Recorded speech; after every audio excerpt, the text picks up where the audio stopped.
Today I'm going over how to use the new iPhone. Feel free to check the chapters in the description and jump around. Let's get into it. First, let's look at the home screen. It's like a central hub for everything. It's where you keep your apps. If you want to move your apps around, there's a little search bar that you hold down at the bottom. We'll talk about what the search bar does more in a minute. Okay, now that you held the search bar down, you're in edit home screen mode. In the top left corner of every app, there's a little circle with a line through it. Tap that button, you get two options: delete app and remove from home screen. Obviously, if you press delete app, it'll remove it from your iPhone. But if you press remove from library, it'll move your app to the app library. You can find the app library on your home screen if you swipe as far right as you can. This is where you can find every currently installed app on your iPhone. Okay, let's go back to this little search bar. There are two ways to activate search. One, you can press the search bar.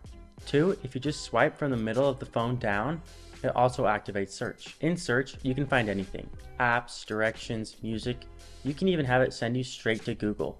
Okay, let's get into gestures. To use your iPhone, you need to learn a lot of gestures like tapping or swiping. Okay, let's start with this little bar that shows up on the bottom of your phone. This bar is essentially a clipboard that holds the page together. If you're on an app and you want to close it, just grab the bar and swipe up. Or if you want to go to the last app you're using, just grab the bar and swipe to the right. Something else you can do with that bar is grab it and swipe up halfway on your phone and hold it there. Then you have access to all the apps you have open right now. Here's another little trick you can do. Grab that bar and swipe down. That'll actually bring the whole page down so you can reach things easier. Okay, that's the gestures with the bottom of the screen. Now let's talk about the top of the screen. If you swipe from the top right corner, you'll get what's called Control Center.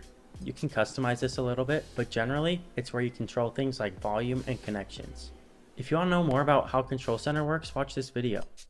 If you swipe down anywhere else on the top of the screen, you'll get what's called the Notification Center. This is where you find all your notifications from all your apps. Want to get rid of all your notifications? Just press that big X and then press clear. Okay, now that you know how to use your phone a little, let's get into customizing it and making it yours. Here's how you get a widget on your phone. A widget is basically a tile you can put on your home screen to get quick information from an app.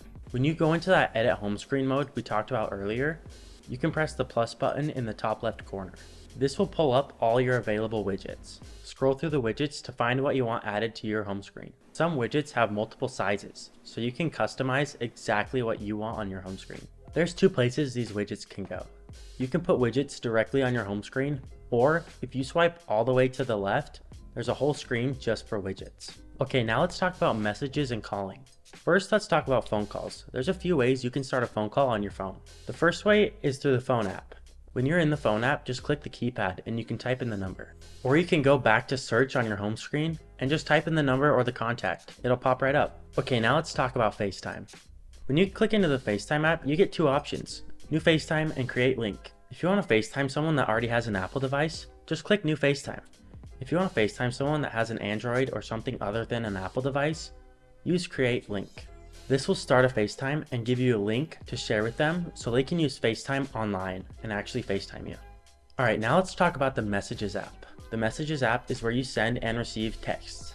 To start a new message, click the icon in the top right corner. Then in the top, you can add whatever phone number and contacts you want. And in the bottom right by the keyboard is where you actually form your text. Once you're ready to send it, click that arrow. Okay, let's talk about the App Store because it's pretty important. When you click into the app, you'll get sent to the Today page, which has newly released and updated apps. Then you have the Game page. Apple is really pushing for gaming. Then you have the Apps tab, which is just recommended and popular apps. The Arcade page is apps you can only access if you have Apple Arcade. Okay, then you have the Search page, which is probably the only tab you'll actually use. Just tap the search bar and search for whatever app you want. Once you find the app you want, just press Get. You'll be prompted to double click the power button so it can do a biometric scan, or it'll ask you for your password. You can find this app downloading on your home screen.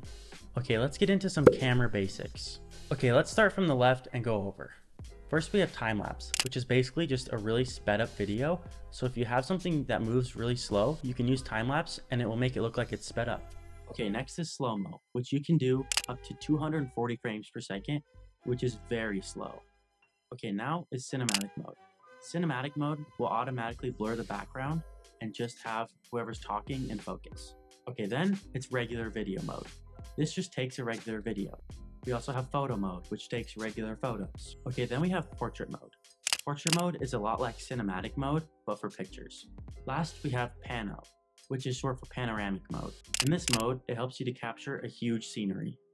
Okay, let's get into some of the basic settings. There's really only 3 settings you need to know: airplane mode, Bluetooth, and Wi-Fi.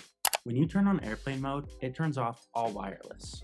When you go into Wi-Fi, this is where you can find other Wi-Fis and you can sign into your Wi-Fi.